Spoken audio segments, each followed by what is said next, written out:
he gave us two slogans. One was Delhi Chalo and the other one was Jai Hind. And unfortunately, under the current dispensation, they pay lip service to Netaji. But when it comes to what he stood for, Netaji said that nothing in life is ever gathered through discussion. Agitation and taking risks are an integral part of any change.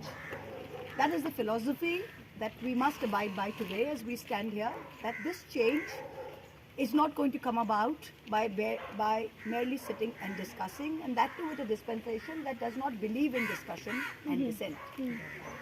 We've seen with the farmers' agitation that when people believe in something and they're willing to fight for it, there is no power in the first world that can stop them. It is when we don't A, believe in the cause, or B, have the tenacity to carry through with it, that people can ride roughshod over us. So if the people of this area and the people of Goa make up their minds that this is something that will not happen. Today we are standing outside the track. When this track was initially commissioned, even then there was frankly no need for it, because Goa is connected by rail, by road, by water, also by air. And today what, 7-8 passenger trains go through with it? So what is the need for the double tracking? Manohar Parrikar, who's supposed to be the current dispensation's poster boy, in 2013 said he's not going to put a stamp of approval on this project. There's no need for it. If you look at the Sagar, so why are people doing it? When there was no need for the railways in the first place, today, why would you go through 124 hectares of land in Karnataka and Goa, of which 25 hectares is in two protected areas, which is the Elephant Tiger Corridor? Why would you do this? What's the answer? What backs it up? Whenever you do something like this, we don't do it until it's absolutely necessary. We don't do it unless there is proper environmental and social assessment reports.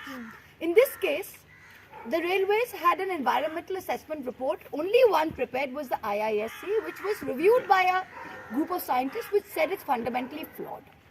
When you look at the Wildlife Institute of India, the WII, that report is conflicted because the people who wanted to do the project paid the WII 36 lakhs, they commissioned it for the project, after the WII had disengaged from the Ministry of Environment. So both of these are without what we call a mitigating report or a mitigation report, in which you look at the species and you look at the effect on the species and you look at the effect on the landscape. These are two fundamental things which have been ignored.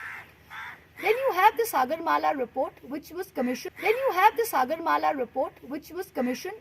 It's a private commissioning of a report, and these two private consultants came out and said that the only reason that this double tracking needs to be done is to pick up the excess coal capacity from the coal berth and bring it for MPT, and this is owned by Adani and by the Jindals.